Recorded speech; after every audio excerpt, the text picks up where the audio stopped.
அனைவருக்கும் வணக்கம்.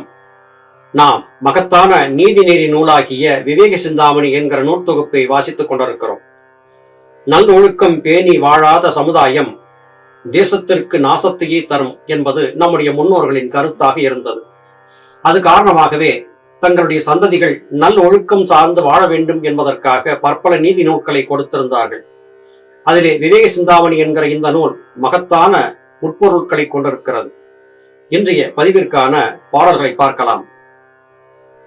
சந்திரன் இல்லா வானம், தாமரை இல்லா பொய்கை, மந்திரி இல்லா வேந்தன், மதகரி இல்லா சேனை, சுந்தர புலவர் இல்லா தொல்சபை, சுதர் இல்லா வாழ்வு, தந்திகள் இல்லா வீணை, ஸ்தனமில்லா மங்கை போலாம்.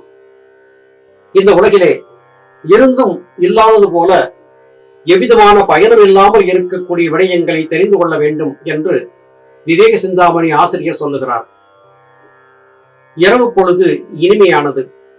அந்த இரவு பொழுதை மேலும் இனிமையாக்குவதற்காக ஆகாய வெளியிலே சந்திரன் சஞ்சரிக்கிறது. அப்படி சந்திரன் இல்லாத வானத்தை நினைத்து பாருங்கள், அது சுவை தராது.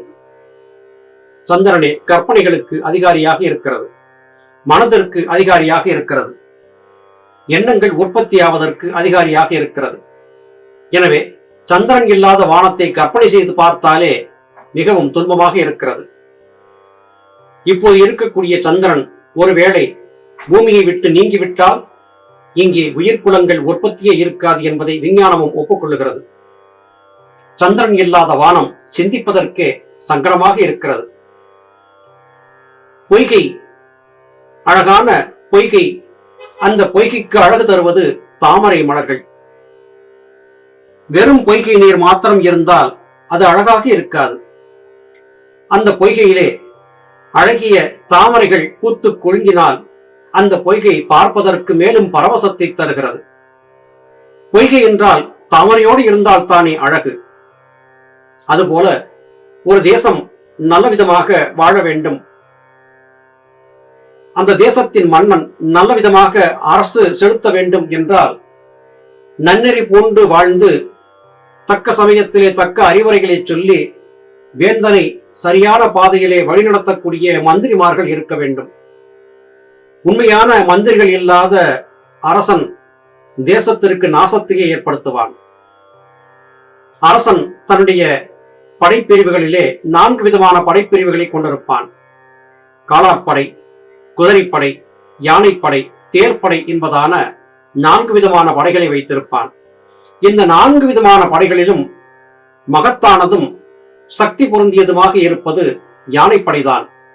யானைப்படை இல்லாத ஒரு மன்னனின் சேனை தோல்வியைத்தான் தழுவும், அவனால் வெற்றியை ஈட்ட முடியாது என்பது விவேக சிந்தாமணி ஆசிரியரின் கருத்து. அது மட்டுமல்ல, ஞானிகள் சேர்ந்திருக்கக்கூடிய சபையிலே நல்லதொரு தமிழ் பாண்டித்தியம் பெற்ற புலவர்கள் இருக்க வேண்டியது அவசியமாகிறது. தொல்சபை என்று சொல்லிவிட்டு அங்கே புலவர்களே இல்லாமல் போய்விட்டால் அந்த சபை எவ்வாறு இருக்கும்? வெறுமனே கற்களாலும் சுண்ணாம்பாலும் உருவாக்கப்பட்ட ஒரு கட்டிடமாக இருக்குமே அல்லாது அது சபையாக இருக்காது. சபை என்று சொன்னால் அங்கே புலவர்கள் இருக்க வேண்டும் அல்லவா? புலவர்கள் இல்லாத சபை அழகில்லாத அரண்மனைக்கு சமமாக இருக்கும். அதுபோல மனித உடல் வாழ்க்கையிலே மனிதர்களாக பிறந்தவர்களுக்கு வாரிசு என்று சொல்லிக் கொள்ளும்படியாக குழந்தை பாக்கியம் இருக்க வேண்டும். குழந்தை பாக்கியம் இல்லாத ஒரு தம்பதியின் வாழ்க்கை என்பது மிகவும் சோகமாக துன்பமயமானதாக இருக்கும். அவர்களுடைய வாழ்க்கை என்பது உப்புச்சப்பில்லாததாக இருக்கும். வீணை, அருமையான நாதத்தை தரக்கூடிய வீணை, நரம்பு கருவி. இந்த வீணையின் தந்திகளிலே விரல்கள் மீட்டும் போது அற்புதமான இசை பிறக்கிறது. வீணை இருக்கிறது, வீணையிலே தந்திகள் இல்லை என்றால் எப்படி? தந்திகளே இல்லாத வீணையிலே நாதம் எவ்வாறு பிறக்கும்? மங்கை என்று சொன்னால் அவளுக்கு அழகு. தன் கணவனை காமுறச் செய்வதற்கான பகுதி என்பது மார்பகங்கள். மார்பகங்கள் இல்லாத மகள் தன் கணவனை காமுறச் செய்ய முடியாது. இப்படி இந்த உலகிலே இருக்கிறது, ஆனால் இருக்க வேண்டியபடி இருக்கவில்லை என்று சொல்லக்கூடிய இவை எல்லாம் சரியாக இல்லாவிட்டால் இவை இருந்தும் பயனற்றவை.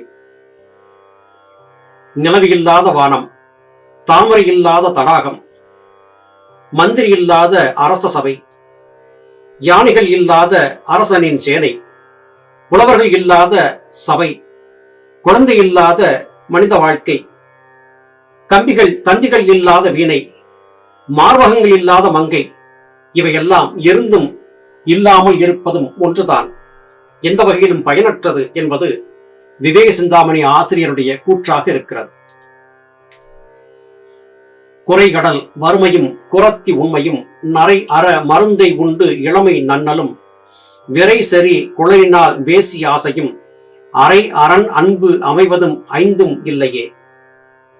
கடல் என்று சொன்னால் அங்கே நீர் இருக்கும். கடல் வற்றிவிட்டது என்றால் அதை கடல் என்று எப்படி சொல்ல முடியும்? அதை குட்டை என்று தான் சொல்ல வேண்டும். அதுபோல குரத்திகள் வாயிலே உண்மை வரும் என்று சொன்னால் அது நிச்சயமாக இருக்காது என்று இவர் சொல்லுகிறார். நரைதரையை மாற்றிவிட்டு இளமையை மீட்டுத் தரக்கூடிய மருந்துகள் இருக்கின்றன என்று சொல்லி எவராவது உங்களை ஏமாற்ற நினைத்தால் அது முழுமையும் மடமையான செயலாகும்.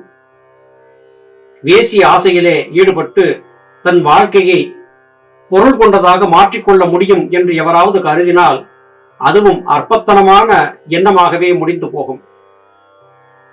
அரசனுடைய அன்பு எனக்கு முழுமையாக இருக்கிறது, அது காரணமாக நான் எதையும் சாதிப்பேன் என்று எவராவது கருதி இருந்தால் அது தவறாகி போகும்.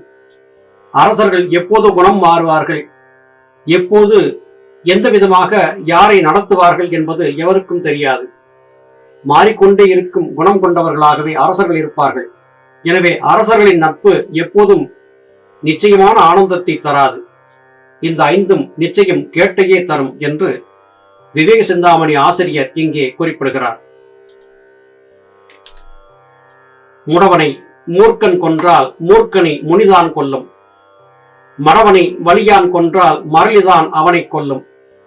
தடவரை முளைமாதே இத்தரணியில் உள்ளோர்க்கெல்லாம் மடவனை அடித்த கோலும் வலியனை அடிக்கும் கண்டாய்.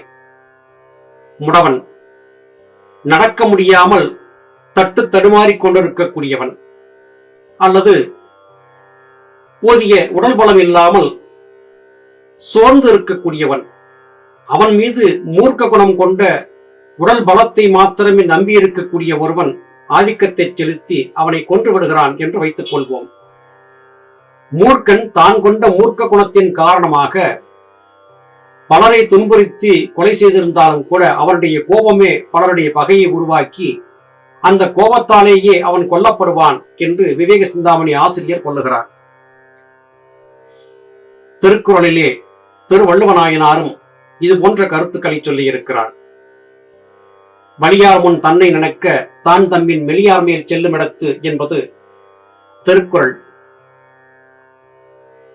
நீ எப்படித்தான் அடுத்தவர்கள் மீது ஆதிக்கத்தை செலுத்தினாலும் உன் மீது ஆதிக்கம் செலுத்துவதற்கு இன்னொருவன் வருவான் என்பதை மறந்துவிடாதே என்று திருவள்ளுவநாயனார் அருளி செய்திருந்தார். தன்னை தான் காக்கின் சனங்காக்க காவாக்கால் தன்னையே கொல்லும் சினம் என்றும் வள்ளுவ பெருந்தகை அறிவித்தார். கோபத்தை தனித்துக் கொள்ளாவிட்டால் அந்த கோபமே உன்னை கொன்றுவிடும் என்று சொல்லியிருந்தார். திருவள்ளுவநாயனாரின் அந்த திருக்குறள் இங்கே விவேக சிந்தாமணி ஆசிரியர் சொல்லக்கூடிய வார்த்தையோடு அழகாக பொருந்தி போவதை பாருங்கள்.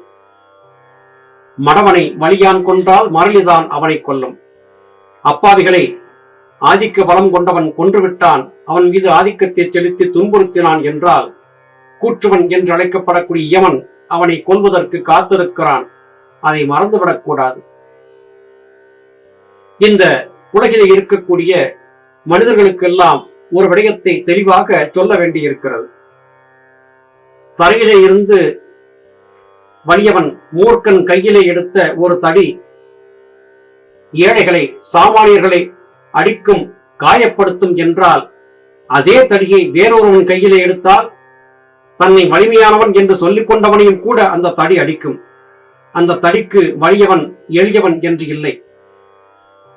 நீ சாமானியன் மீது உன்னுடைய ஆதிக்கத்தை செலுத்தி அவனை துன்புறுத்தினால் உன்னை துன்புறுத்துவதற்கும் இயற்கை வேறொரு உபாயத்தை கையிலே வைத்திருக்கிறது. இதை மறந்துவிடாதே. எந்த காரணத்தை கொண்டும் எளியவர்கள் வலியவர்கள் என்பதற்காக அவர்கள் மீது ஆதிக்கத்தை செலுத்தி எவரையும் துன்புறுத்தக் கூடாது என்பது விவேக சிந்தாமணி ஆசிரியரின் அறிவுரையாக இருக்கிறது. நீ எதை செய்கிறாயோ அதுவே உனக்கு திரும்பி வரும். எதை விதைத்தாயோ அதுவே உனக்கு அறுவடை நாளிலே கிடைக்கும். குற்றம் செய்தால் குற்றத்திற்கான தண்டனை வந்தே தீரும். சாமானியன் மீது ஆதிக்கத்தை செலுத்தக்கூடிய கொடியவன் நிச்சயம் ஒரு நாள் மற்றொரு கொடியவனால் தண்டிக்கப்படுவான். அப்படி தண்டிக்காவிட்டாலும் கூட எவன் கூற்றுவன் அவனை கொடுமையான தண்டனைக்கு ஆளாக்கி கவர்ந்து செல்வான் என்பது விவேக சிந்தாமணி ஆசிரியர் சொல்லக்கூடிய அறிவுரையாக இருக்கிறது. எந்த காரணத்தை கொண்டும் எளியவர்கள் மீது ஆதிக்கம் செலுத்தக்கூடாது என்பதே இத்திருப்பாடல் நமக்கு சொல்லக்கூடிய நீதி நெறியாக இருக்கிறது. மீண்டும் அடுத்த பதிவிலே உங்களை சந்திக்கிறேன். அதுவரையிலும் நன்றி, வணக்கம்.